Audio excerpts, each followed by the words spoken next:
My name is Rushaya.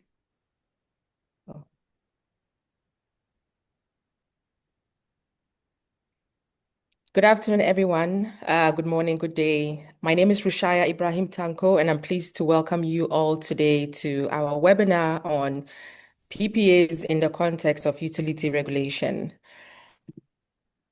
It's great to have you all here for this deep dive session into one of the most absolutely important parts of Africa's power systems, but often quite misunderstood, the power purchase agreement. In reality, PPAs may look like, dry legal documents, but we all know how important they are to shape the entire future. They determine whether power is affordable or expensive, whether utilities stay solvent or sink under debt, whether investors show up or stay away. In short, PPAs, we like to say, is where financial reality meets policy and plans. And today's session brings together, experts who have been working on this for a long time, reviewing contracts, structuring deals, regulating tariffs, navigating the political and financial risks that come with keeping the lights on. We are joined by experts from the African Development Bank, the Africa School of Regulation, the Energy for Growth Hub, and the African Forum for Utility Regulation. I'll be the moderator for the event, and our goal over the next 2 hours is to unpack what makes a fair, bankable, and fit for public interest PPA, especially as countries expand renewables, reform procurement laws, and modernize regulations.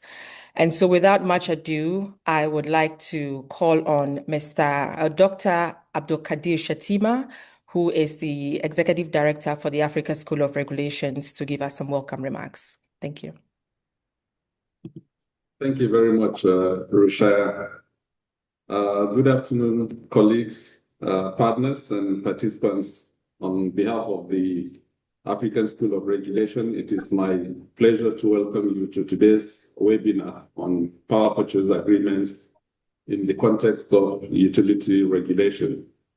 I would like to start by expressing our appreciation to our co-organizers, the African Forum for Utility Regulation, the African Development Bank, and the Energy for Growth Hub for joining forces with the ASR to advance this very important dialogue.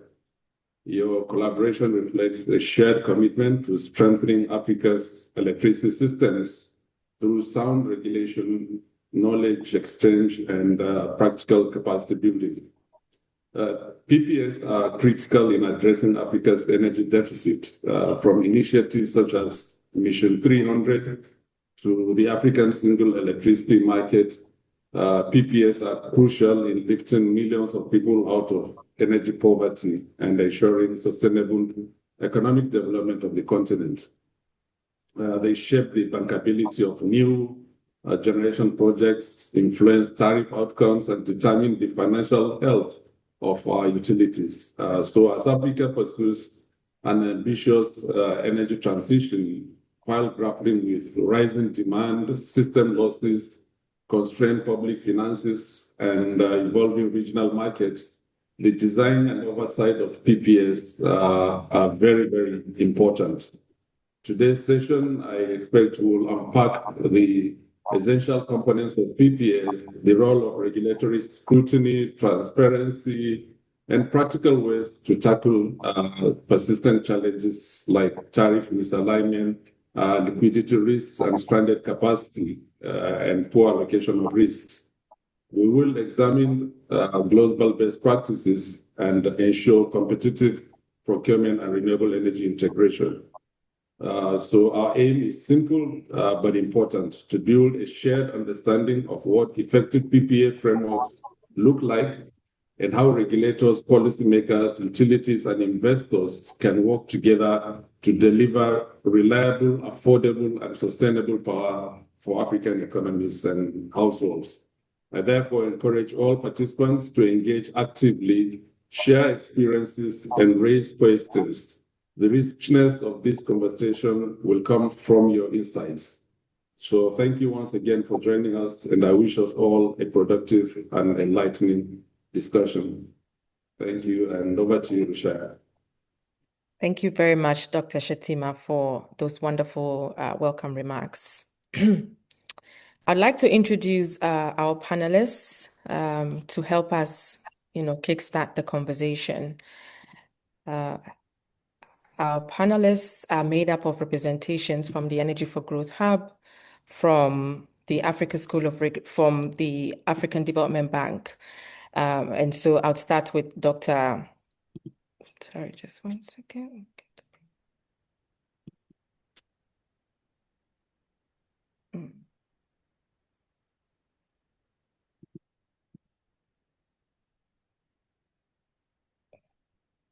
Sorry, I'm just trying to find the panelists.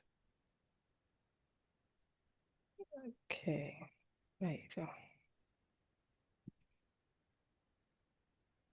With us today is a team from the African Development Bank. Mr. Jekton Achieng is a principal energy specialist with the African Development Bank. His professional experience spans over 20 years in the field of project finance, privatization, corporate finance, and transaction advisory.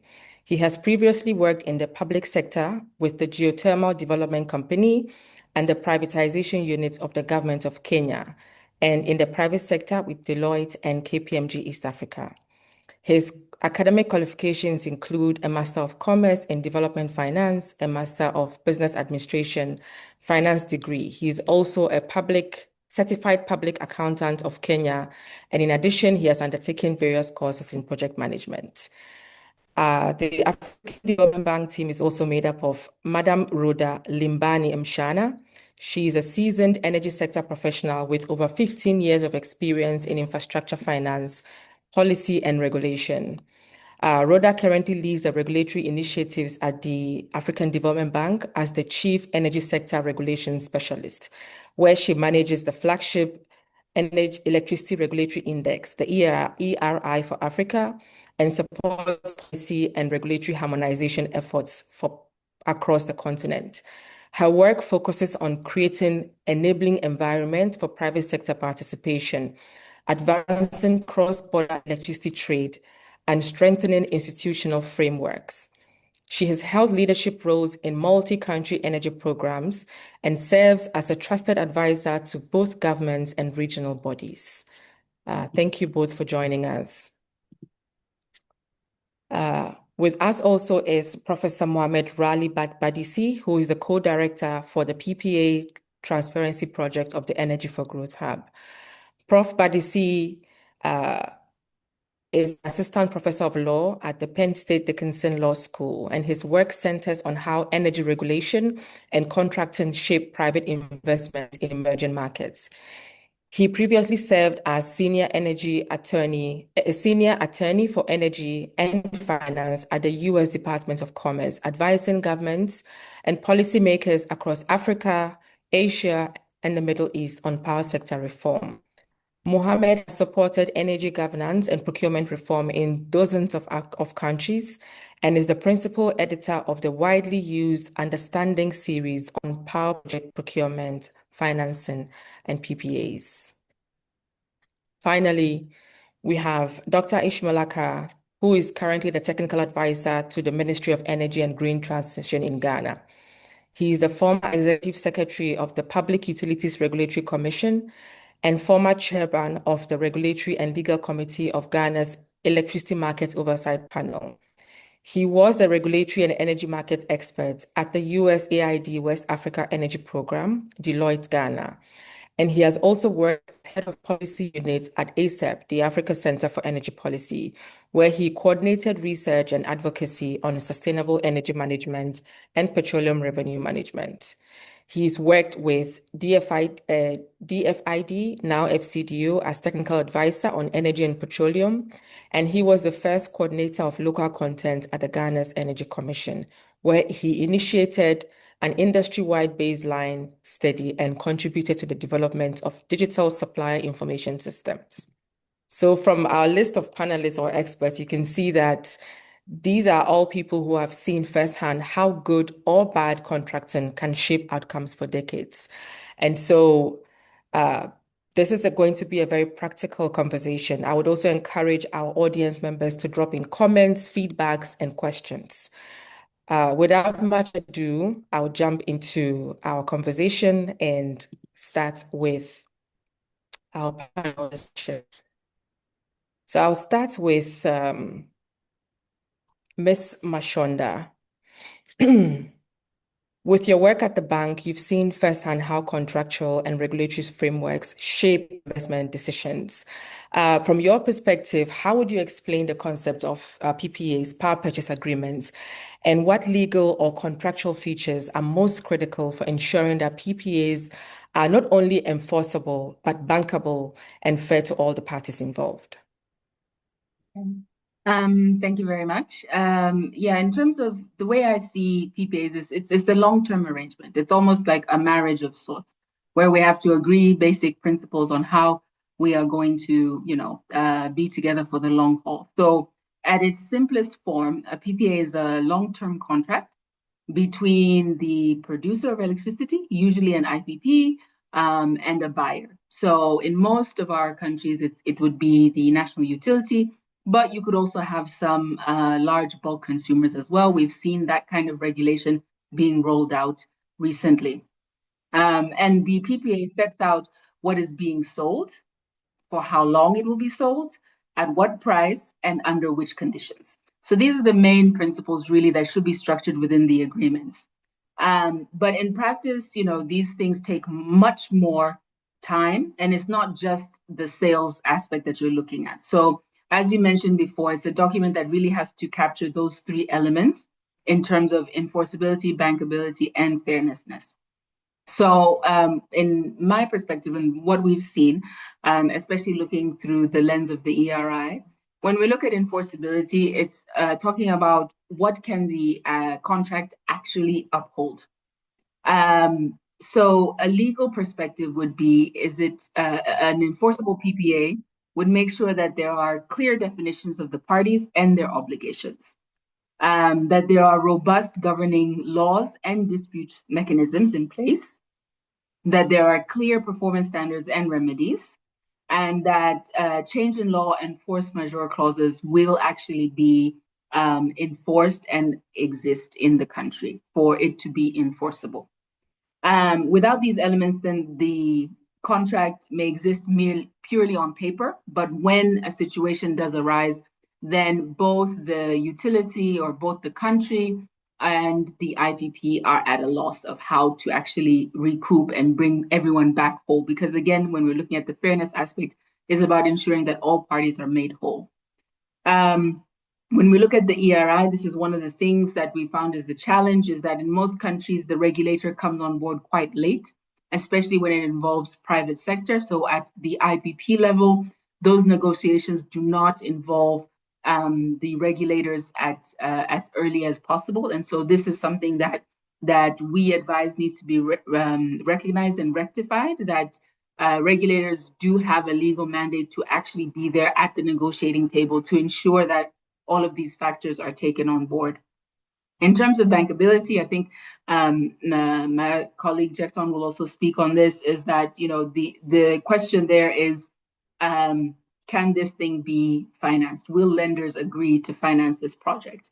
And some of the key areas where we have challenges with is in terms of the tariff structure, the predictability of it and tariff adjustments, in terms of indexation of the costs. Does it include Forex costs? Does it include inflation? What are some of these key economic factors that are going to be put into the agreement? And then also in terms of risk allocation. So there has to be a balanced allocation of risk. And by that, I mean, as we all know, with these kinds of projects, the person who is responsible for that risk is the one who should bear that risk. So when it comes to, for example, land allocation, the one who would be responsible for that would be the government. When it comes to performance and electricity, the one who would be responsible would be the IPP or the electricity provider. So the concept under project finance is that the person who is the most relevant in terms of that risk is the one who should bear that risk. So that has to be negotiated. And this is, again, another area where we struggle in when we look at the ERI is in terms of the enforcement or the strength of the regulator when it comes to tariff applications, tariff methodologies. And then when you put in the PPA, and the fact that they come in late to the structure that. So that's what we found. 2024 findings show that there has been a significant improvement in terms of regulators actually working in this area and recognizing that this is a very important field, not just for PPAs, but just in terms of financial sustainability for the utility. But it is an area that still needs to be worked on. And then finally, in terms of fairness. So in terms of fairness, we look at it as it has to make sure that it actually addresses all the parties involved. So making sure that the agreements and the conditions ensure that there is a reliable supply of electricity, that it is paid at a tariff price that is fair to all parties, and that it is also realistic, so that even the investors also make sure that they get their return. And in that case, they can also continue to provide the electricity. So the idea, again, with having the regulator on board is to play that balancing act to make sure that the investors are also getting a fair share in terms of what they are producing in terms of electricity. So I think I'll stop there for now. Thank you very much, Rhoda. I like your note about PPA being a marriage. We don't want it to end in divorce. No, exactly. And this is where Mohammed comes in. So you have a marriage, you have the government or the utility, and then you have the investor coming together in this very beautiful relationship. But as Rhoda said, it's essential that we have sort of like the family head, right? The regulator come in as early as possible in order to ensure that, you know, the contract is entered into the right way, it's fair, it's bankable, it's enforceable. And so your work with the hub and beyond, you've engaged with policymakers and market structures across multiple countries. So could you, talk to us from a regional and international point of view? What are the core purposes of PPAs and how do you see it influencing market or investment decisions and long-term power sector development, particularly in emerging markets because we are in Africa? No, it's a great question. And actually, I mean, I have to start by thanking Rhoda for her comments. She's done a very good job of reviewing the content of the PPAs and the balancing, I think, that goes into these agreements. I will say that, the question here is what's the difference in emerging markets? And I think the difference is the intent of the PPA, what it is that's actually being procured at the end of the day. In fully developed markets, let's say the US, Europe, Japan, et cetera, the PPA really is just a transaction document. It is the ability of the utility to secure supply and the ability of the developer, the project developer, to secure a buyer. It's very much a buyer-seller relationship. But in emerging markets, PPAs are often used to do much more than just buy and sell power.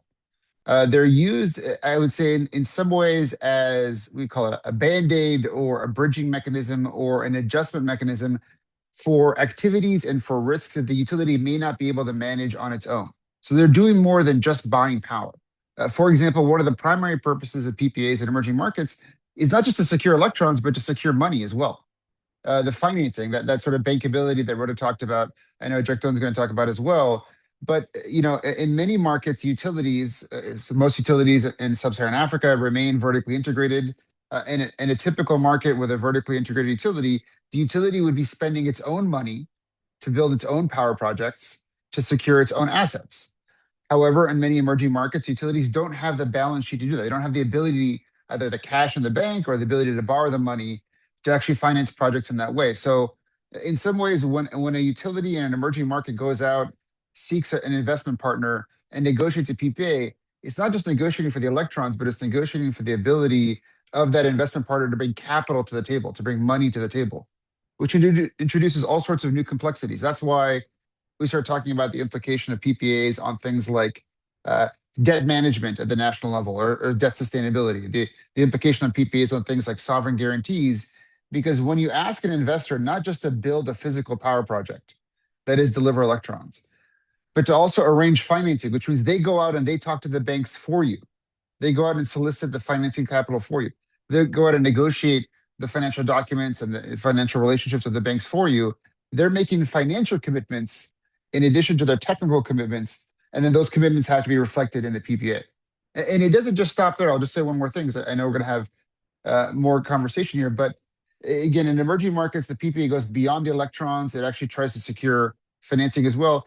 It also is a way of utilities to transfer risk to other parties, to do things that perhaps utility is unable to do on its own at a technical level. So we're seeing increasingly in emerging markets where the PPA doesn't just secure the supply of electrons, but may actually be purchasing additional infrastructure. Interconnection is a great example. We see a big problem in a lot of emerging markets where the national transmission company or the transmission office of a national utility may not have the capacity, that is the technical capacity, may not have the physical or the fiscal capacity, the money to build the interconnection lines, to actually connect the project to the grid. So we're increasingly seeing PPAs where the project developer is being asked not just to deal with inside the fence, that is the project site itself, but also to build those interconnection lines. Sometimes even for the developer to engage in grid upgrades, building of substations, increasing of grid resilience and grid capacity. So again, PPA may be procuring more than just power. And I'd say one last thing. I think in this dynamic world we find ourselves in, the energy transition and all sorts of new technologies and new strategies around distributed energy, et cetera.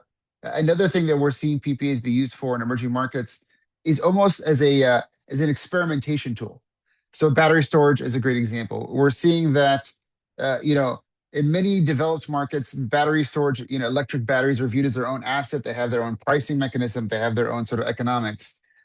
In emerging markets that aren't quite ready for something like a capacity market for direct pricing of battery assets, we're seeing utilities and we're seeing, developers being asked to take a solar project or a wind project and add batteries to it.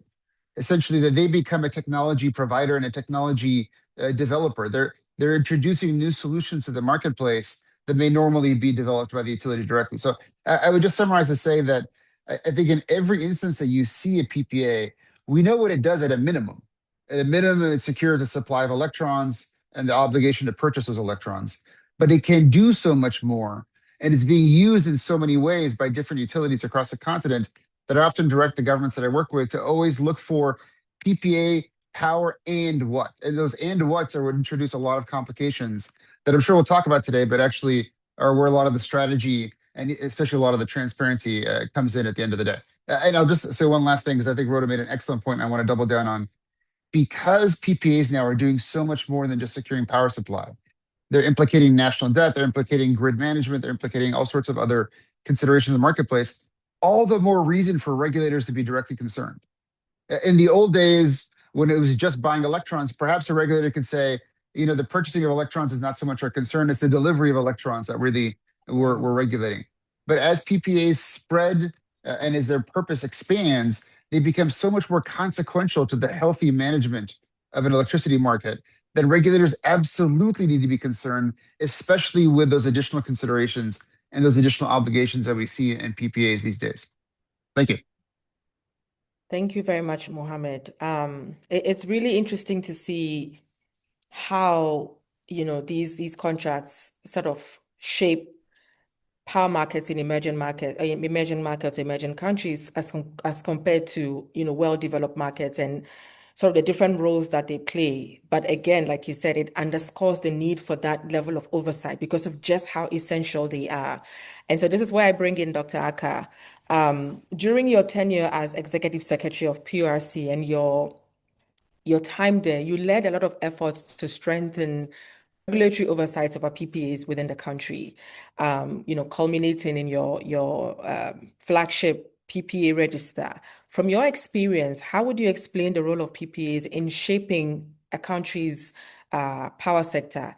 And I know Mohammed and Rhoda have sort of emphasized why regulatory oversight is important, but from the regulator's point of view, how important is this in ensuring that the contracts serve the public interest? Thank you very much, Rushaya. Let me thank Rhoda and Mohammed for the opening remarks. So the regulator sits between consumers and service providers. So at the end of the day, the PPA has consequences for consumers, providing them service, making their lives better, providing industry energy. But again, also providing cost to the consumer. Now, if the PPA is not well structured, at the end of the day, consumers will have to either pay through tariffs or through taxes. So in some countries, the PPAs may not be so good that the regulator may not pass everything on through the tariff. Consumers will still pay through some energy sector or debt taxes or any other thing. So there are consequences. And that is why the regulator should be very interested in how the PPA is structured, negotiated, and actually executed. In Ghana's case, what normally happens is that the utility and the private sector will negotiate their terms. And when the negotiation is concluded, they write to the regulator for what we call no objection. In granting the no objection, the regulator often requests for the model. How did they even arrive at the figures they put in the PPA? And the regulator will do its own simulations and see whether it's even in line with, for instance, what they want. Now, this brings to bear certain things regulators, especially in Africa, we have to do. One of the key things is that since you are going to give an approval, then where you have to start from is that as a regulator, you have to have a benchmark. You have to have certain parameters. Because whether you approve or you don't approve, what are you approving against? Or what are you declining against? So the regulator has to build its own capacity, develop certain parameters that the debt to equity ratio in this should be that, this one should be that. And that should also be fair.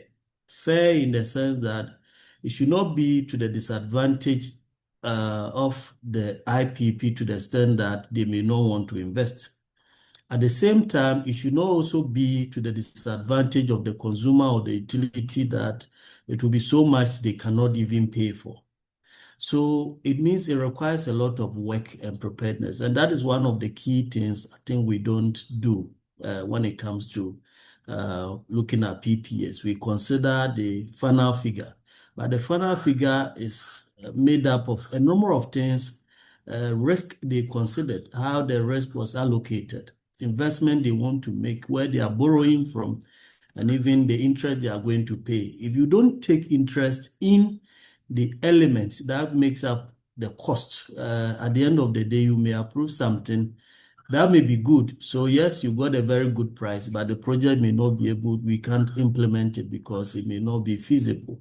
Or you approve something that may be too expensive. So I think that is a very fair point. The second one is that there should be regulatory accountability. So regulatory accountability in the sense that we are not just looking at, yes, the utility negotiated and submitted to the regulator. That means that the utility is opening up. This is what we agreed on. These are the bases. But the regulator should also be able to communicate its own decision to the public, not just to the parties. Because as I mentioned, the approval will have consequences to the public, to the consumer, to either pay through tariffs or through taxes. So whatever they approved, the basis for that approval should also be made known. There should be justification. If we don't demand for that justification, that is where we have certain subjectivity and other things. So just three things I will summarize and end here. The first one is that PPAs, they have consequences for everyone, not just the parties involved, to the country and to consumers and everyone. Second, for the regulators to do proper work, they should prepare, have parameters, work, invest, build capacity. And the third one is that there should be regulatory accountability, that their own decision they make, they should provide justification and they should make it public. When we do these things, it will help reduce the negative impact of PPAs on our sector. And rather, PPAs will be tools for us to attract investment, as Mohammed said, and other socioeconomic development. Thank you. Thank you very much, Doc. Your point is quite central in terms of the fact that prices within PPAs should be set transparently and competitively for both the consumers, but also for the investors as well. And so bilateral negotiations definitely have serious implications for the price, but also or sovereignty as well. And if you're looking at protecting the balance between consumers, investors, and the PPA sits in the middle. Mr. Cheng, from the AFDB's perspective on energy sector reform across the continent, what are some of the key issues that shape the development and approval of PPAs in Africa? And particularly, how do these factors influence that balance between attracting investors and protecting consumers that we're talking about? Yeah, thank you very much. Perhaps starting by looking at the history of the reforms that have taken place in the energy sector. At the beginning, most of these companies were vertically integrated, basically monopolies owned by the governments. But because of issues of governance and also fiscal constraints, the reforms to corporatize and inject good governance was proposed by the DFI, such as the World Bank. And we saw companies such as the Kenya Power and Lighting Company being put under corporate management or management contracts, where we had, for example, the likes of Manitoba coming in to inject professionalism. Then secondly, there was also the creation of the independent regulators and the unbundling of the sector into generation and transmission and distribution. And also there was also some efforts to make the tariffs to be cost reflective, by ensuring that some of the costs could actually be passed to the consumers, such as the forex cost and the fuel cost and those kind of things. Now, those factors stem from a number of issues. One of them, as I've mentioned, is fiscal constraints. The government could not just continue supporting these entities by using budgetary allocations, but there was also the need to increase access of electricity to the population. We are aware that close to 600 million people in Africa currently do not have access to electricity, and there's need to basically scale access by investing in new generation. But we also have the issues of emerging new technologies, such as battery energy storage, green hydrogen, and variable energy technology, such as solar and wind, that needs to be put under the ambit of regulation. Other innovations include, for example, having captive power and also the emergence of energy aggregators that perhaps sell power from a number of producers and sell either to mining companies, industrial companies, or through the power pools. So to kind of balance all this kind of interest, because attracting investment is not just about money. We also need to take into account the interest of the consumers and also the countries. So we bring in a number of factors to manage this kind of various interests. One is to ensure that there are cost-reflective tariffs. There's need to bring in the issues of blended finance. We are also talking about utility transformation, where we need to see that the utilities are bankable and able to support the IPPs. Also, the independence of the regulator. We need that regulator that is independent and also to be able to manage conflict between the various parties. There's also the aspect of transparent procurement process to also support the price discovery and ensuring that the tariffs that are being charged are determined based on a transparent process. But apart from that, we also need to invest in a manner that ensures that the environment is well maintained. So we are looking at environmental sustainability from the perspective of ensuring that the population and the environment is well taken care of. And we also need the aspects of having adequate infrastructure, because some of the new technologies, renewable energy projects happen in remote areas. So we need to evacuate power from those locations to where the demand is actually needed. And the other aspect that we are then seeing is apart from just getting the money externally, we could also mobilize some of the resources internally. So the issues of using local currency in the PPAs is becoming something that we are seeing through the pension funds and the capital markets to support the development of those energy projects. Thank you. Thank you very much, Ekton. It's interesting, you bring in a wide array of issues, including, captive power, the energy aggregators who traditionally are not, looked at when it comes to PPAs and bankability, but also quite importantly, utility transformation as well. The utilities sits really at the heart of this conversation, but also the energy sector within emerging markets in Africa. So I'm very happy that you mentioned that, but also quite importantly, with Ishmael also here, the independence of the regulator, because you can have a regulator that is involved from the beginning, but if they are not independent to actually execute their mandate, then you're not able to get the best results. And so this is why I bring back Dr. Aka. Looking ahead, what reforms or regulatory tools do you believe are most important for strengthening transparency, affordability, bankability, as well as what you said, accountability in PPA governance?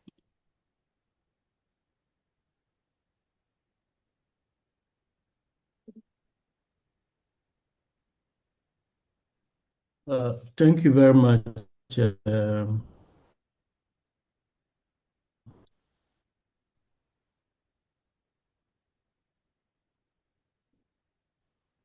Rochelle. So I'm speaking. Hello, Doc, can you hear me? Hello, Looking at Doc, I think your network is breaking. We couldn't hear you very well. If you could kindly start your response. Yeah, can you hear me now? Yes, thanks. Okay, thank you. And sorry about that. So I said that we speaking looking at the regulatory position, I think there are four things we need to look at to get the best from PPAs. The first one is that PPAs should be linked to plans. So what it means is that countries should be able to do proper energy demand supply plans, and that should inform PPAs. We've seen examples of a number of countries in Africa where, yes, we are signing, investors are coming, and we are very happy to announce numbers. Like we attracted 1 billion. Then we produce the power and we don't have the demand, we don't have even the transmission lines to transmit them. And yeah, we don't need them and we still have to take or pay obligations and so many other things. So the power is there, capacity is there, but still people do not. So there should be a proper plan, not just for generation, but how we can integrate what we are producing, how we can transmit them, and who is taking the power and how they are going to pay for. So I think that is very important. The second one is that we need serious, and this one to African Development Bank, Energy for Growth Hub, ASR, and other serious capacity development in terms of PPA development, PPA analysis. So we shouldn't just, again, as I mentioned, look at the final figure, but how do we unpack the PPA to see, because some of these items may be counted twice. Same country, we are charging them for political risk. We are charging them for currency risk. We are charging them for credit risk. We are charging them for the fact that maybe when I produce, so even the risk component alone is so much. So how do we unpack all these items? How do we analyze them and ensure that risk is properly allocated and shared? So it doesn't become too expensive that even when you produce, people cannot pay for. There are countries in West Africa here where some of their plants, in terms of cost, they are more than 20 cents per kilowatt You produce, if you use that uncompetitive, so they are going to fix solar or even get a generator and use was the power. So that is the second one. The third is reform of the tariff system. See, so if we are doing proper planning and linking the plans to the PPA, then the tariff should be reformed to the extent that it is not just about what can be paid, but the fact that the tariff is going to cover the prudent cost. So cost reflective tariff. So when I mention cost, I'm not talking about all costs. I'm talking about costs that have been incurred in terms of prudent cost. So we are not looking at maybe buying 50 V8 for management of the utility, and for that matter, you have to pass it on. But you have to also look at country demand profile, reserve margin, and so many other things, and consider this and put them in a tariff. If the tariff may be too high, the regulator should have engagement with the government that year the tariff should have been 5. But maybe if we pass it on, consumers may not be able to pay. Let the government propose that make it, I'm going to take 20% of what you should have passed on. I'm going to budget for, and I'm going to make sure I pay for it. This has been done in Ghana in the past. In fact, when you look at this year's budget, the ministry budgeted for a certain amount to support the energy sector, and they've started making that payment so that there won't be any accumulation of debt. I mean, when you accumulate debt, what happens is that if we don't pay through additional tariffs in the future, government will introduce some tariffs. The final one I'll mention is the fact that we need to, again, make PPAs transparent. But when you come to Africa, PPAs are like some shrines we need to worship. They are very simple documents looking at a legal and commercial arrangement between two entities that have consequences on everybody in the country. If the utility cannot pay, it falls on all of us. So we should be able to make it simple. We should be able to make it transparent. We should be able to ensure that people can understand, can associate with it, and raise questions. That requires publication. That requires input into such reforms. If we don't do some of these things, we see PPAs as some big terminologies and other things that do not concern anyone. But because the effect and the impact affect everyone, I think it should be our document. We should all have access to and make input to. Thank you. Thank you very much, Doc. I like your description. So we know PPAs are a marriage, but then they are not a shrine. And so you talked a bit about capacity building, especially for the regulators to be able to manage this delicate balance. And so coming to you, Rhoda, in your experience at the bank, which regulatory or institutional gaps should be prioritized for capacity building support and regional initiatives, whether it's the ERI, ARERA, AUADA, NEPAD, all of that? Can you sort of give us a broad overview? Thank you. Thank you, Rushai. I think it's actually been touched on by all of my other panelists. It's come out quite clearly. I think one of the challenges is in terms of regulation, as we understand it, as we've been taught, utility regulation, we always come at the end of the process, right? So I think for me, in terms of capacity gaps that have to be filled, priority number one is that regulators should have a legal mandate to be on the table, to be at the seat and in those negotiations so that they can help to create this fair balance between the different users. And also, as Mohammed mentioned, in terms of the additional, so it's a PPA plus, right, that we can get. And the regulator could also be very well placed to actually play that negotiating role in terms of what else can we also include into this contract. I think from what we've seen in terms of the ERI, this is one of the challenges is at what point the regulator is invited in terms of the PPA negotiations and final sign-off.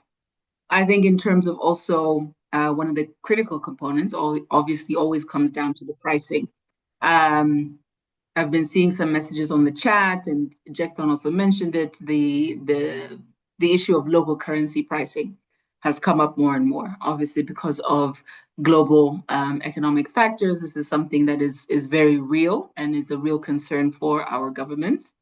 And how do we now start engaging in those discussions? So I think when it comes to pricing, we need to make sure that as regulators that we have strength and capacity in terms of understanding the components that go into the pricing methodologies, and also understanding the underlying what's the word I'm looking for? The underlying assumptions. Yes, sorry, English left me for a bit there. Yes, assumptions. So that we're facing, and this goes down to the cost of service studies, and we have found over the years that there is a disconnect with the regulators in terms of the frequency in which they undertake cost of service studies. So they don't really have an appreciation of the cost of supply. And then now when you're dealing with a private sector, if you don't understand your own cost of supply, how are you going to be able to actually properly negotiate? So I think we definitely need to build up our strengths when it comes to economic regulation. And we've seen that in this year's report, actually, the countries that scored in the top 5 all have very strong economic regulation departments. And I'm talking about, Senegal, Kenya, Uganda. They have very strong economic regulatory departments that have the skill set to be able to build these kinds of models, to understand what the cost is, and to be able to actually parlay that to the utility as well as the developers. So I think those are the key things. When it comes to the regional level, I think the role of the regional regulator, both in terms of harmonization, in terms of cost reflectivity, sustainability, the ability for them to bring on board multiple countries through regional economic communities, I think is very important, because then you can agree on one target as a region and work towards that. So I think what we've seen is that we know that there, in terms of regulatory associations at the regional level, they have different legal mandates. So they're able to work differently in their respective regions. For example, Herrera is very strong when it comes to trading. So they have a very strong economic regulation team that I think, definitely in terms of peer learning would be a very good institution to actually work with other regulatory agencies at the regional level, because they have a very strong mandate working with ECOWAS and really making sure that trade happens in the West African power pool. In terms of regional harmonization, I would say that in the South and within the East, we have the regulatory commissions that are working there that are quite well. So we've got RIRESA and RERA, and they are working really in terms of at the national level to build the strength of the regulators to reach cost reflectivity. So that's one of their targets, is really to strengthen. So as I said, each region seems to have different priorities, but I think there's definitely lessons learned across. But for me, I think it's really important that we strengthen our economic regulation.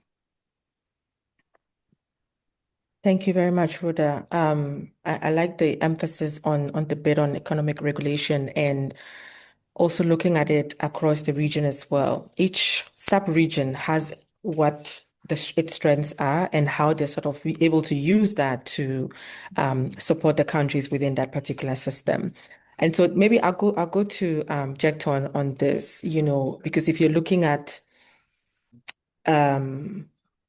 using PPAs beyond even just buying electrons, but looking at it, like Mohammed gave us a list of all of that, bankability of the utility, you're looking at the different financing mechanisms as well, but also risk aversion or risk mitigation. And so I'd like to hear from you which credit enhancement and risk mitigation mechanisms such as escrow accounts, liquidity facilities, all of that have proven most effective in addressing payment and liquidity risks in power projects. Yeah, thank you. So if we look at credit enhancement and risk mitigation under the PPA, we first of all looking at broad aspects in terms of the PPA is supposed to ensure that there's a certainty of cash flows, because these are long-term investments that the investors are committing to for a long time. Some of the PPAs goes for 20 years, 25 years. For hydro, you are looking at perhaps in the north of 30 years or 35 years. So we are looking at aspects that will support the ongoing obligations of the utility, and also in the worst case scenario that, for example, the PPA is to be terminated, then the investor will need to be compensated. So we need to have credit enhancement that basically supports those two broad aspects. And we have seen a number of credit enhancement instruments being used. I think each is supposed to be looked at on its own merits. We could not say, for example, say that one is more superior than the other. But maybe perhaps starting by the one that was used initially was an escrow account. So an escrow account will actually involve money being put in an account where if the utility is not able to pay, then the sponsor or the investor is able to draw on the escrow account to make good the obligations, both for OPEX and also for debt service.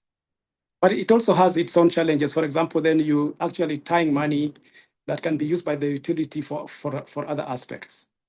That's why we then see the emergence of other instruments, such as the partial risk guarantees being offered by the African Development Bank or the World Bank. We also have the African Trade and Development Insurance, the ATD, bringing the African Liquidity Support Facility to provide enhancement for the off-taker under the PPA.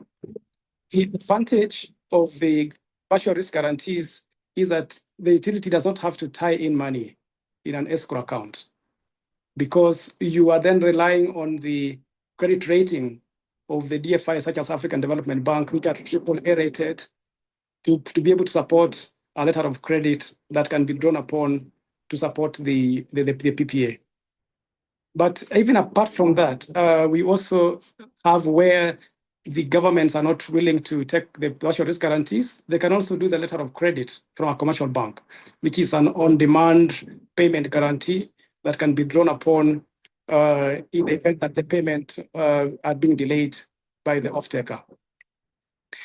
But also, we are also having other alternatives. For example, if the utilities provide all these instruments, we are also seeing aspects where they are now allowing IPPs to use their infrastructure to be able to trade the energy directly to the industrial customers or to access the power pools. So those are also some aspects that we are seeing in terms of making the credit enhancement of the PPA to make them more bankable from a liquidity perspective. In the case where the IPPs are selling into the power pools, I think the issue really is dealing with the variable prices that may require some also enhancement to ensure that those tariffs are changed from variable prices to certainty. And we are seeing emergence of instruments such as the catalytic floor price guarantee that then changes those variable prices into a kind of take or pay PPA. Now, that is at the level of liquidity.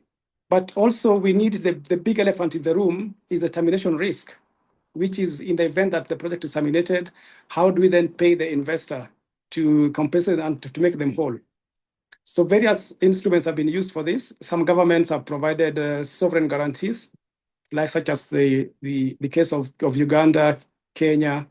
In the Southern African region, implementation agreements, which the government signs with the projects and to also support in terms of the political risk aspects. In the mature markets, they are also now moving, instead of providing explicit guarantees, they are now moving more towards letter of comfort, like in the case of in the case of Kenya, for example. The other aspects that we see in the places, for example, in South Africa, when you're dealing with utilities which are mature like Eskom, or even Kenya Power and Lighting for the previous years, or utility in the Egypt part of the world, the requirement for liquidity is a little bit is less stringent compared to what you will require in other jurisdictions where the utilities are not very bankable. The other aspect that we are seeing in places like Ghana is, for example, coming up with the structure such cascade, cash flow cascade mechanism, where money for the IPPs is kind of ring fenced and they get paid first before the other sectors are paid. So we're seeing this kind of nuances. But I will say that on a case-by-case basis, we have to look at what is the appetite for the government? Do they have the money for the escrow account? Are they willing to provide counter indemnity for the partial risk guarantees to be given by the DFIs? Is the utility robust enough so that they have been weaned off to provide some of these instruments? So if we look at it, it is an issue of the market, it's an issue of the maturity of the sector, it is the appetite of the government, and also the risk appetite of the investors themselves in terms of the assessment of what can be provided. But there'll be a variability of products that will be provided to support those particular risks under the PPA. Thank you.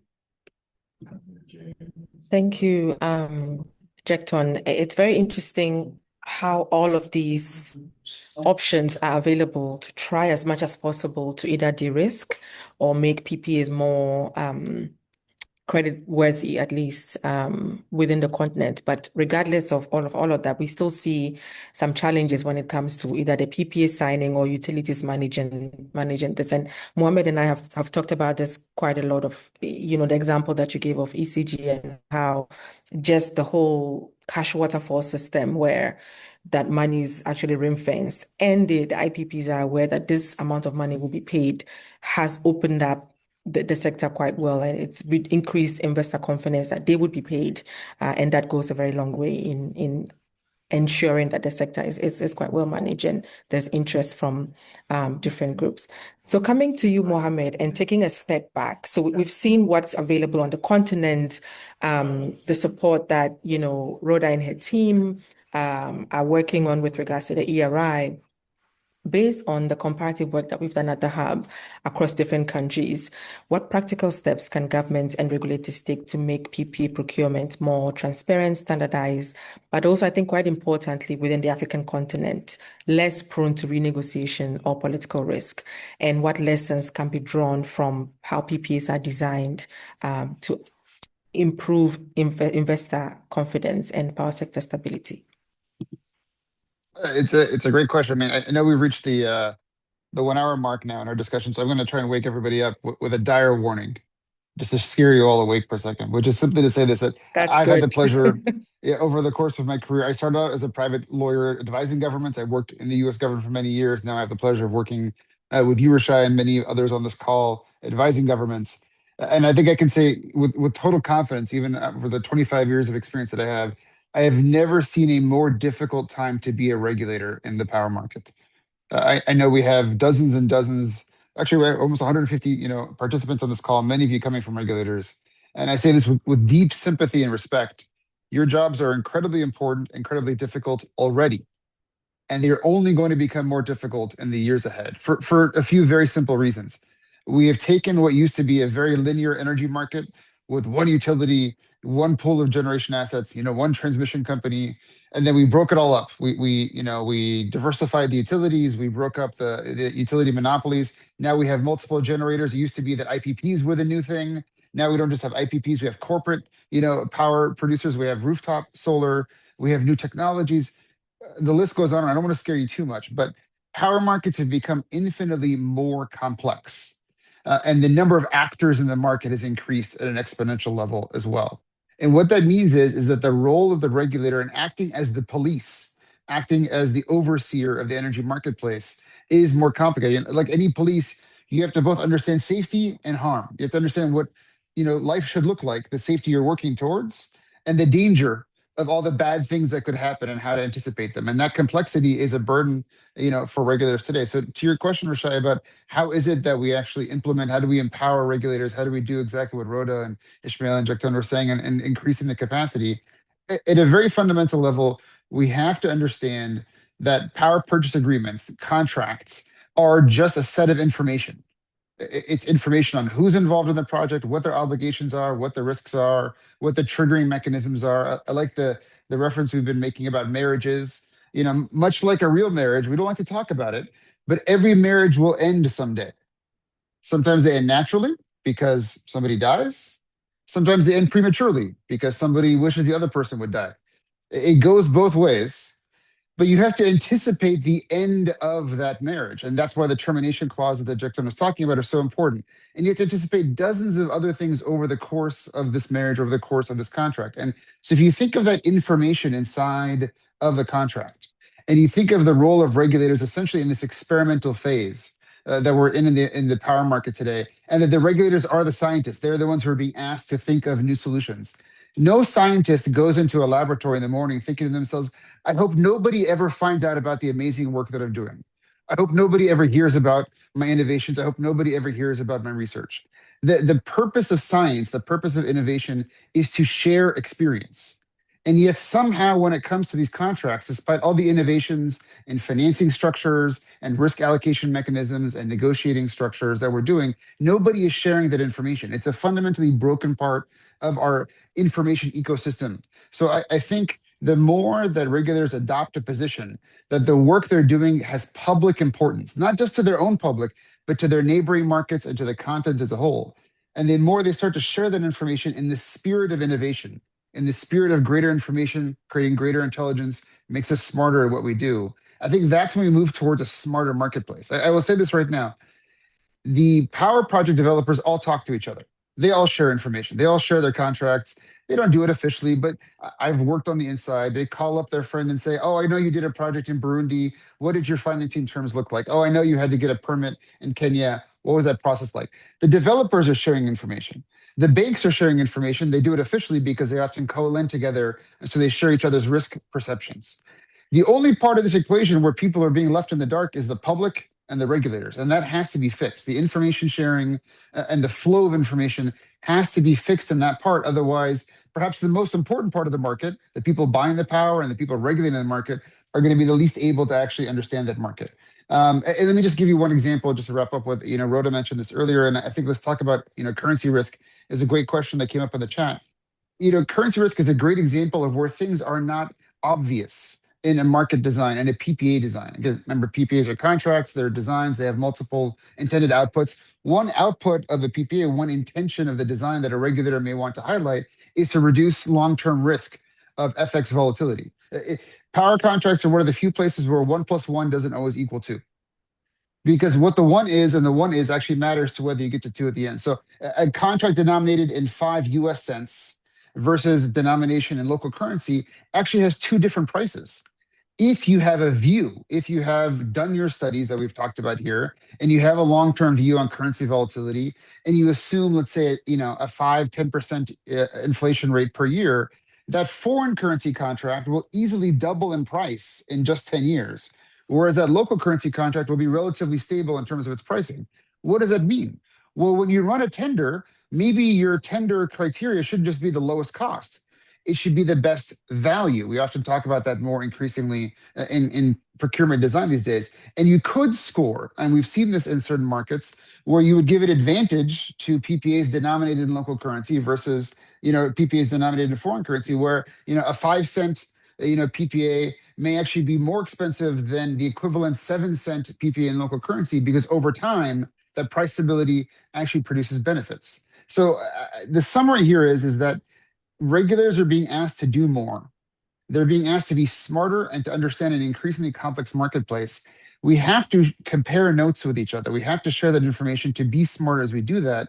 And then that unlocks the ability to be smart and to be strategic in how we're doing these new things, like adjusting for currency risk, adjusting for technology risk, say, for example, around batteries, or, congratulations to our friend, Dr. Aka in Ghana. Ghana is even announcing for the first time a nuclear development policy. We're introducing even more complex projects, as if his job wasn't hard enough already. Now he's going to have to manage nuclear power projects as well. So as we're getting deeper into this complexity of the energy transition, we have to be smarter about it. And I'll summarize, so I'll end by saying one thing. it's not just that we want regulators to be smarter in their job today, which I said is already becoming harder. The nature of power sector regulation is fundamentally changing. We were having an exchange in the chat. I want to highlight it for everybody here on the call. We're increasingly seeing regulators being put in the position of actually being not just the police in the background, but being the active procuring agency, where the regulator is actually the one going to the market, soliciting the investment, designing the PPA, running the tender, et cetera. Eswatini is a great example where the regulator now actually runs all their project tenders. The biggest example is in South Africa, where the utility doesn't procure renewable power. They set up an independent office, the IPP office, to procure power. But I listed in the chat examples from Senegal and Namibia, Nigeria, even Kenya, where regulators are being empowered. They're being asked to play a more direct role in the procurement of power. So I think as we look forward, that information sharing, that transparency and that disclosure around power contracts isn't just important for the regulation, the oversight of the market. It's going to become strategically important as we ask regulators to actually direct the market and become more direct participants in contract negotiation, in project procurement. I think overall here, again, as I started, I have deep sympathy for the role of regulators. We need to do everything we can do to make them smarter and more empowered to do what is already a difficult job and an increasingly one in the years ahead. Well put, Mohammed. And I think the dire warning has been has been heard and would be echoed by everybody on this call as well. And I'm sure Ishmael is very happy to have transitioned to the Ministry of Energy, where he is in charge of policy and not as the regulator. But you know, I'm sort of moving us a little bit to the Q&A section of the session, and we have a Q&A box. Please drop in any questions that you have. Mohammed and Rhoda have responded to the question 1, but also on the FX local currency. And so I will just move on to the other ones. There was a question here that says, how do regulators ensure that the capital expenditure estimates for IPPs prior to construction, as well as the ongoing maintenance costs claimed by state-owned utilities, are truly value for money and not inflated, especially given that these costs will ultimately be recovered through tariffs or even taxes, like Dr. Aka said. Dr. Aka, would you be able to take this question? Thank you very much, Rishaya. Please, I hope you can hear me. Yes, we can hear you.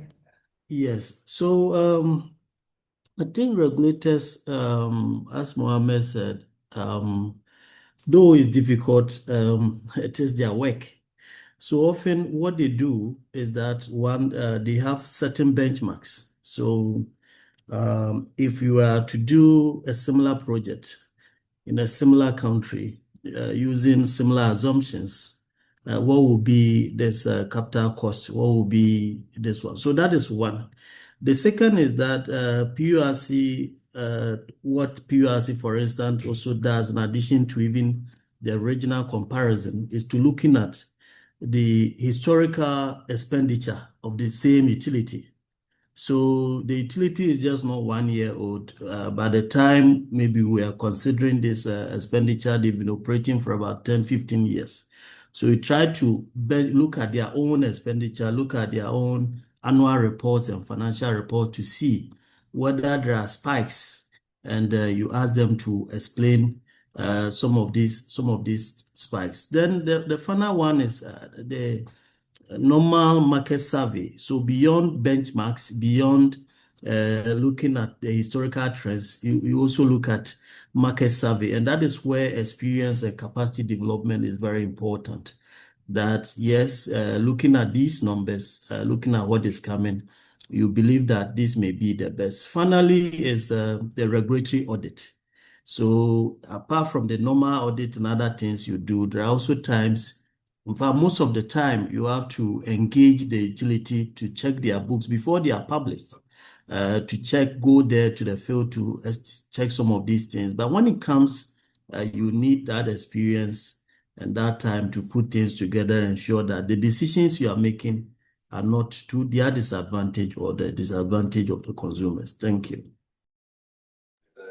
Thank you very much, Dr. Aka. And it's very interesting to see, again, the role of the regulator here in just ensuring that the projects run according to budget, according to cost, and the consumers are protected. There's a question here that's it's so most of the discussion has been around, contracts or PPAs between utilities, that's government-owned or state-owned companies, and private investment. There's a question here about CPPAs, that's corporate power purchase agreements, where a large consumer, usually an industrial consumer, and a private power producer enter into a marriage of sorts. How can the regulator be involved, and how also can both sides of that balance we've been talking about be achieved?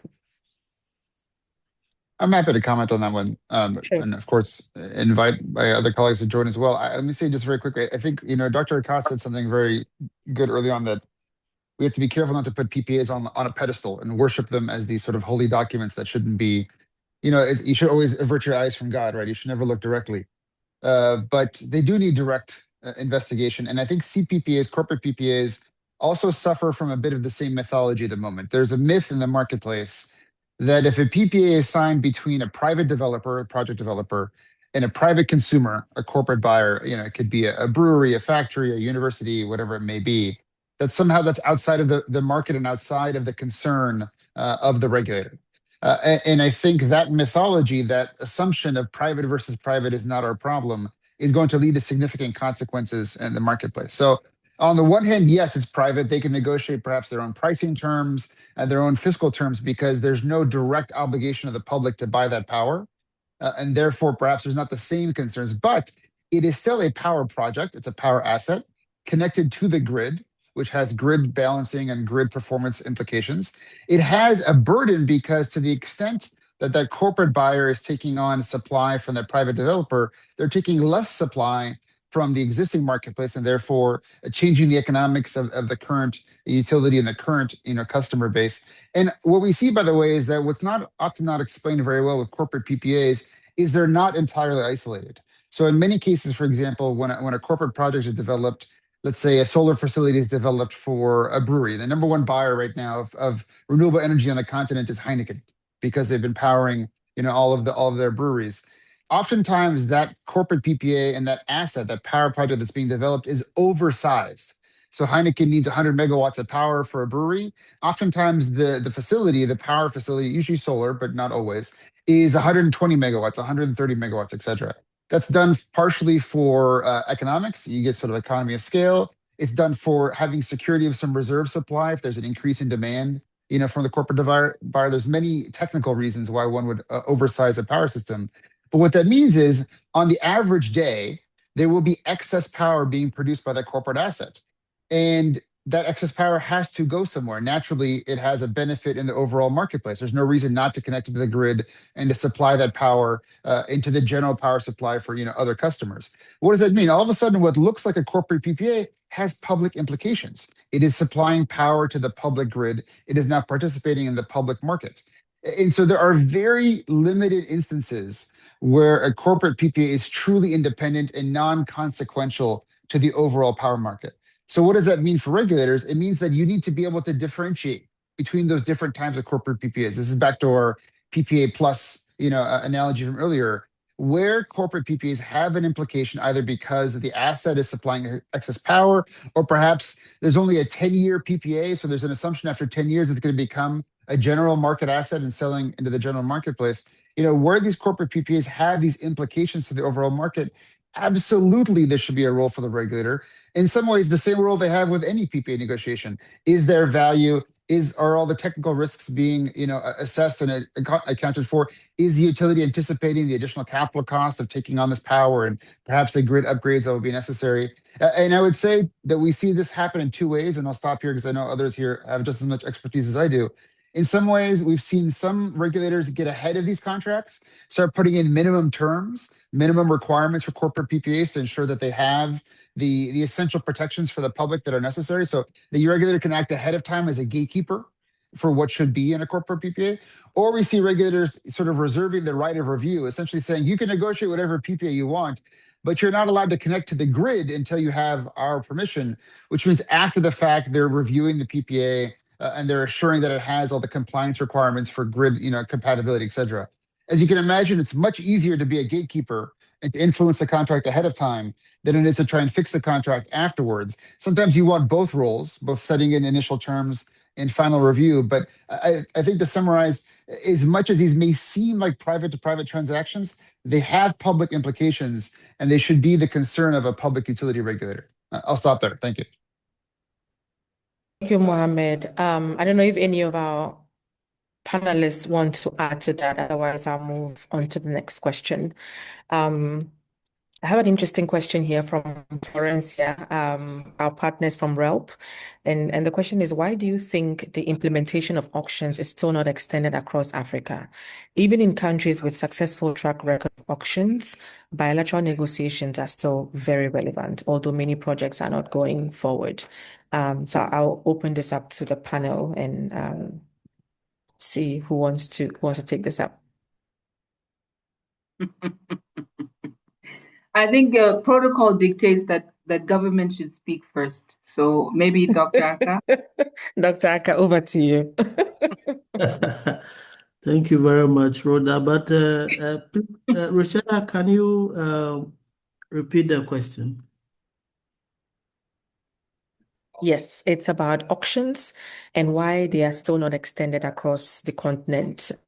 Even some countries do have successful track records of auctions. We still have bilateral negotiations that are still ongoing and persistent. Oh, okay. So, thank you very much. So I think at least we've seen some progress. Few countries passing laws and developing legislative instrument to do auction. The challenge has been one, I think capacity is one. Another one is generally there's this perception, whether it's real or just perception, that people build their interest into some of these contracts. Competition may not give you that room or the opportunity to go for ranking and other things. So that is also one bit where some countries decide that we want to do. So first one, as I said, capacity. Second, corruption. The third is that in most times we all wait till when we need the power. That is when we start looking for the capacity. So we put together plans we don't implement. We know that next year, March, we'll need additional 200 megawatts. In November, we start looking around for somebody. Now, if you want to go through competitive procurement, it needs time, it needs planning. You have to advertise, people have to bid, go through a very good process to get the right one. Unfortunately, we wait till the last minute, and either we do it or you go through some load shedding, so they are forced to. So that's the third reason. However, there are also countries that have also tried to implement competitive procurement in Africa. Some of them did not really get us what we were looking for, because competitive procurement is good. It is the best. It is necessary, but it is not sufficient to give you what you want. It has to come with other things: blended finance, getting some concessional funding, getting institutional reforms, independent regulation and tariffs. Even at times, the land, access to land, you want to do a project, a solar project, where do you get land, litigation and other things? All these things have to be addressed in addition to the competition. So the competition is necessary, but not sufficient to give you what we are looking for. We are making some progress. Ghana recently passed our own legislative instrument, and hopefully we can implement our first competitive procurement very soon. Thank you. Yeah, I think just to touch on that before the rest of the team comes in, I was going to say I think in the real world there is room for both types of procurement. I think one of the challenges is what Ishmael mentioned in terms of the issues with capacity and corruption. Those are other things that have to be dealt with. But in general, I do believe that there is scope again to have the best, especially if we're looking at PPA plus. I think if you have a bilateral arrangement, you're more able, if you have the right technical skill set, and if you are trying to ensure that you reach the economies of scale and you reach your own national development objectives, I don't think there's anything wrong in going through that. However, in terms of auctions, I think it's that whole thing of having the competition, and the assumption of auctions is that you will lower the price. In terms of market experience, this has not always been the case for all countries.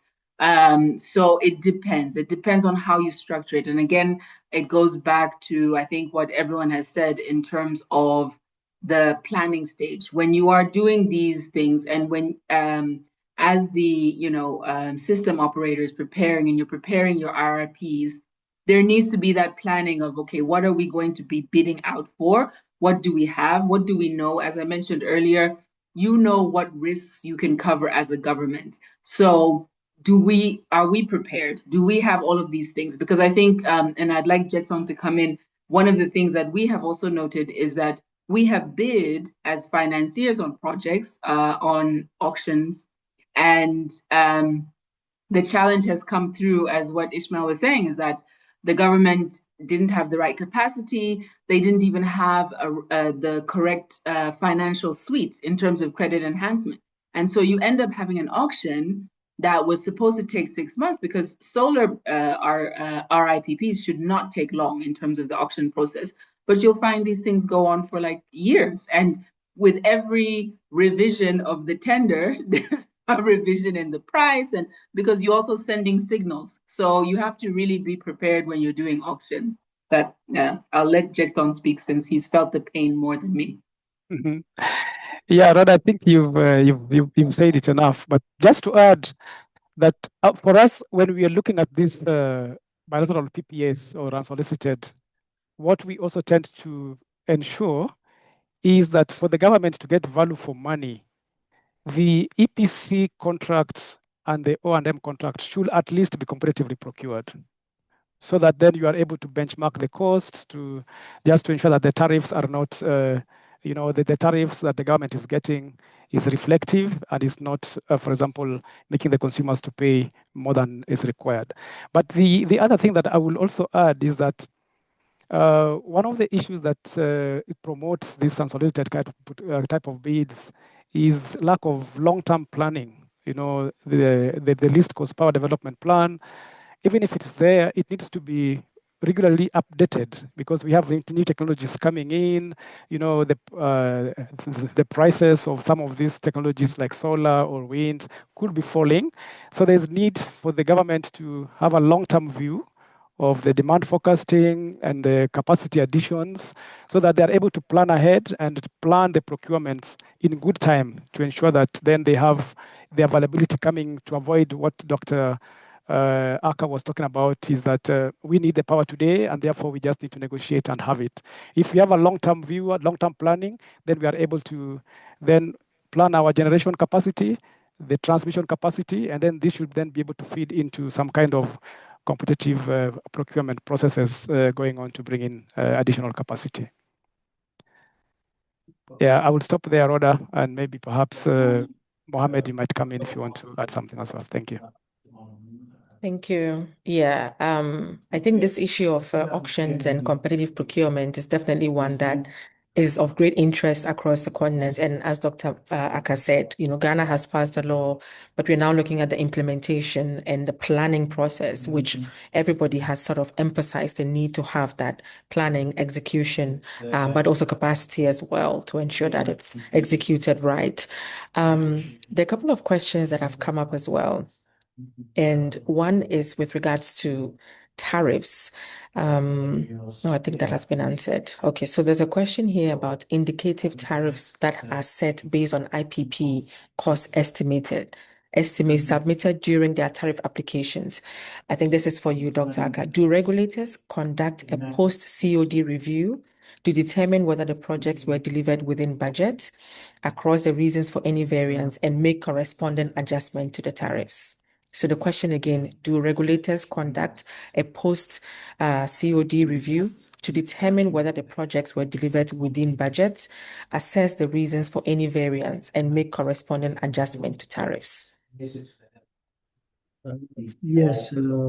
thank you very much, Rishaya. Yeah, so some regulators do. In fact, the tariff, as we all mentioned, the PPA is a long-term marriage, at times 20 years, 25 years.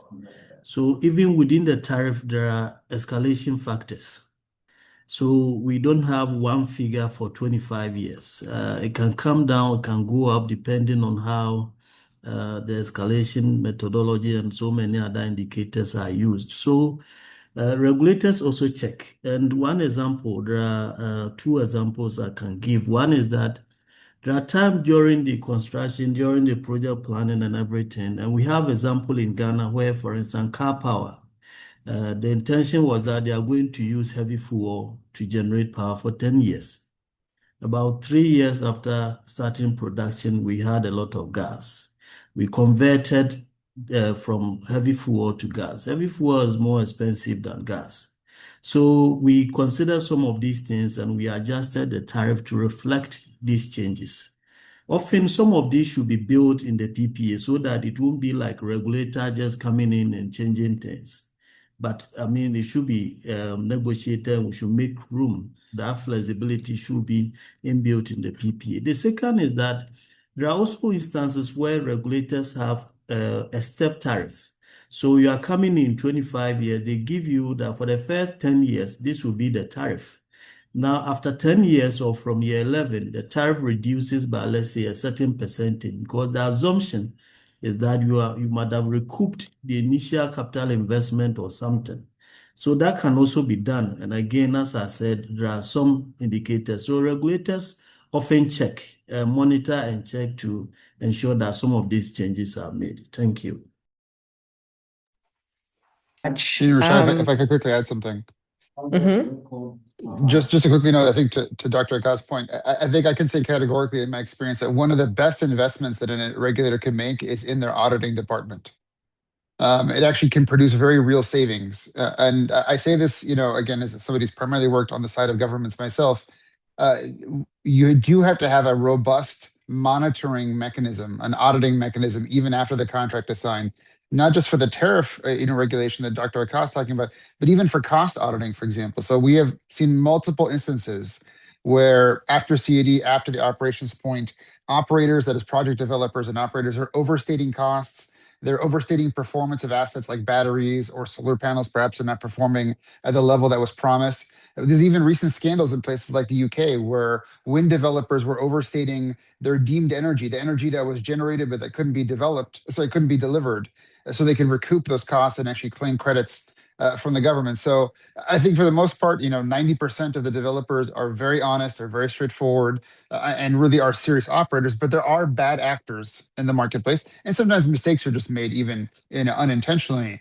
And so that ability, even just the threat of auditing, the threat of reviewing your solar panel performance, the threat of reviewing, your metering, reporting, et cetera, forces the operators to be more diligent and be more cost conscious in their operations. So I think very much the story is that even after the PPA is signed, the job of the regulator is not over. A robust auditing and monitoring mechanism, especially as we move into new technologies where we don't necessarily know the operational profiles as well as we would. Wind doesn't always operate the way we think it was. Solar panels aren't always efficient as we think they will be.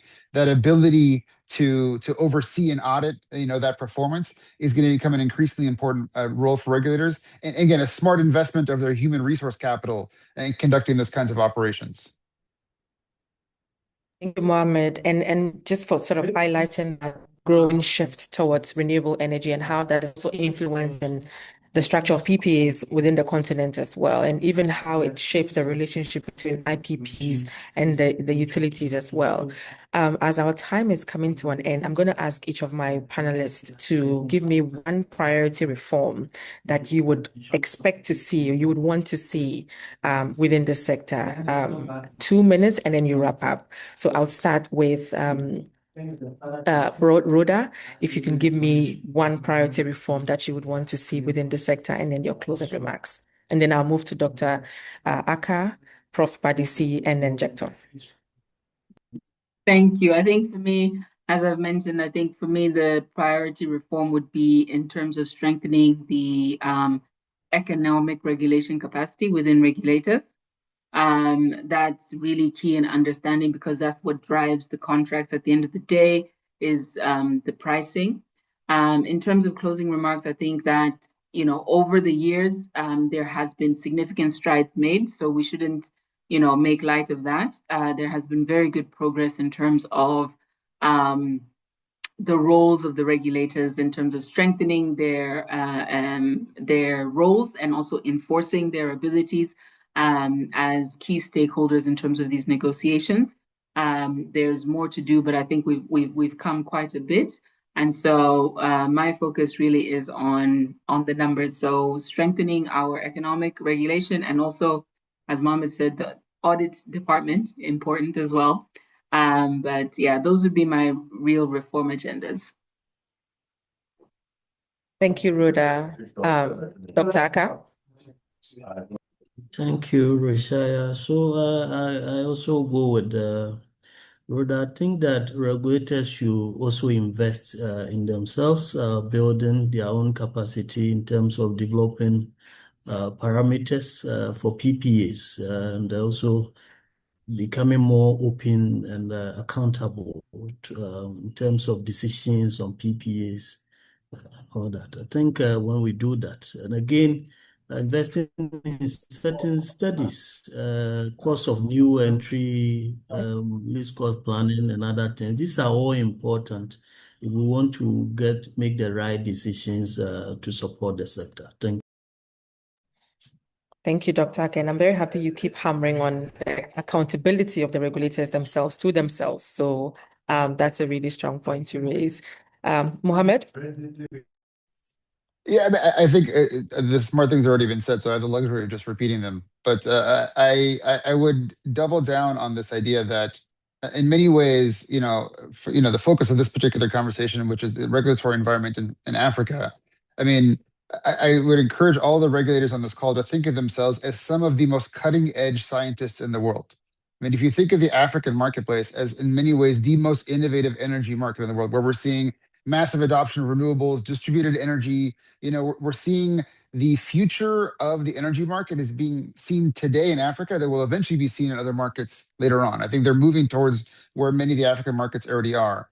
And if you recognize that our regulators are the cutting edge scientists, they're the ones doing the experimentation and discovering new innovations at the contract level, at the regulatory level, a culture of openness, which I think has been stated before, but it's worth emphasizing, of sharing not just what works, but what doesn't work, which is just as important in the scientific community, an openness around data, an openness around sharing processes, collaboration, cross-border collaboration, regional collaboration, et cetera, I think would benefit not just the regulators who are here on this call today and who are the focus of this conversation, but selfishly speaking, the rest of us and the rest of the world. We eagerly anticipate the outcome and the insights that are being sort of gathered right now in today's marketplace on the continent because of the implications for so many others. So I think a culture of openness and a recognition that we've sort of moved from business as usual to a very new phase in the energy market transition would really benefit all of us at the end of the day. Thank you, Mohammed. So we know that the PPA is a marriage and regulators are scientists. All right, Jackson, your recommendation. Yeah, thank you. I think it's all been said, but I would advocate for cost-reflective tariffs, because we need bankable utilities to be able to contract with these IPPs. There's also need to encourage competitive procurement process for price discovery. But just to add that in all this, the PPA is quite dynamic. I mean, the PPA discussion is quite dynamic. It's quite moving. From state-owned single off-taker, we are seeing that you are perhaps moving now to have bilateral off-takes with the mining companies, corporate PPAs, and we're also seeing new technologies coming in. We have battery storage to be regulated for example, strengthening the grid. I mean, how do you, for example, regulate for ancillary services from the base?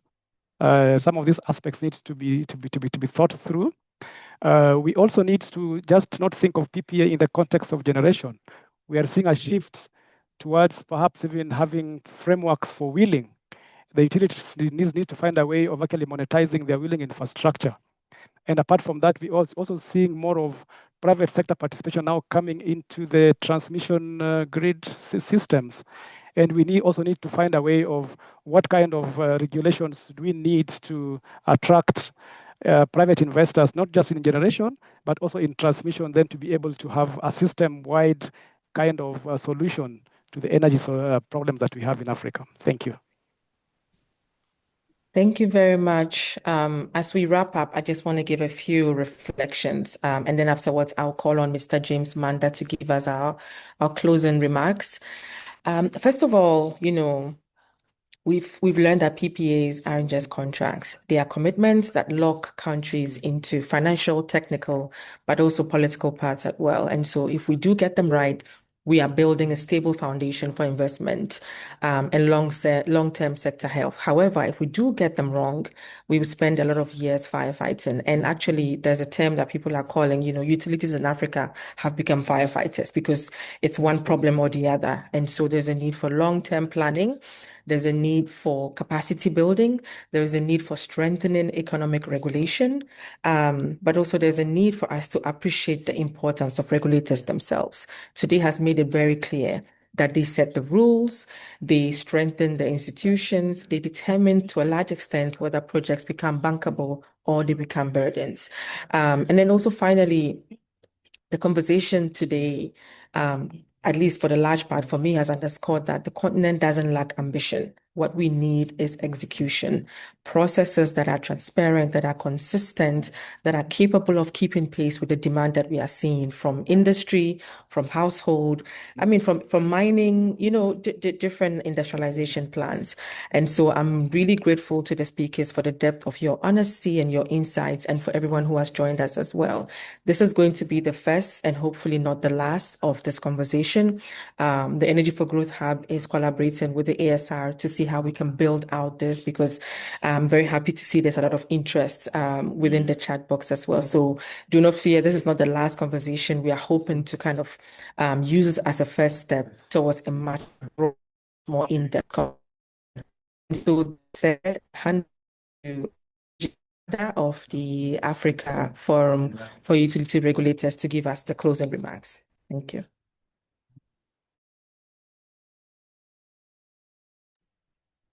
Hello, James. Can you hear me? Okay. Yes. Okay. I can hear you. Great. Can you hear me? Yes, we can hear you. Sorry, I was talking into mute. So yeah. But here we are now. So thank you very much. My name is James Manda. I'm the technical manager from the African Forum for Utility Regulators. And on behalf of the Executive Secretary, Madam Debbie Roots, I would like to make these closing remarks. So, ladies and gentlemen, we have come to the end of today's webinar on power purchase agreements. And I really want to sincerely thank each one of you for your active participation and thoughtful engagement throughout the session. I know that the questions were written down by the participants, so we didn't hear your voices, but all the same, I know that you actively participated. I had a look at the questions and they were very engaging. Now, we have explored not only the technical and legal dimensions of PPAs, but also their strategic importance in advancing energy access, attracting private investment, and also supporting sustainable power sector growth, especially in emerging markets such as those that we find in Africa. And I like the contributions of the panelists where they make reference to PPAs and the regulatory role, likening it to that of a marriage scenario. So we need to really be very careful that we do not hate the regulator, we do not hate the industry by the decisions that the regulator makes. Now, your contributions and questions have highlighted the critical role of clear, balanced, and well-regulated PPAs, and in building trust between the off-takers, the generators, and the financiers. Now, let us also remember that successful PPAs are not just legal contracts. They are foundational tools for enabling long-term partnerships, infrastructure development, and energy security. So on behalf of the organization of AFUR and the team, I thank our speakers, panelists, and attendees for making today's event a success. AFUR would like to encourage you all to stay engaged, continue the dialogue, and work collaboratively towards building transparent and bankable and inclusive energy markets across the continent. And so, ladies and gentlemen, it's really been a good day, and we now have come to the end of our webinar, and I would like to once again say thank you very much. Back to Rashina. Thank you very much, James, for the wonderful closing words. From the ASR, I'm just told that the recording of the entire webinar would be shared to all the participants that have recorded. Please do send in your feedback, send in your questions, your comments, specific areas that you would want more attention to and such webinars, or topics you want us to focus on such webinars. We are happy to organize as many as possible and share the knowledge of our wide panel with you. Thank you again to the panelists, and thank you to the participants as well for an engaging conversation. Have a great rest of the day and hope to see you at the next session. Thank you and bye-bye. Thank you. Thank you, everyone.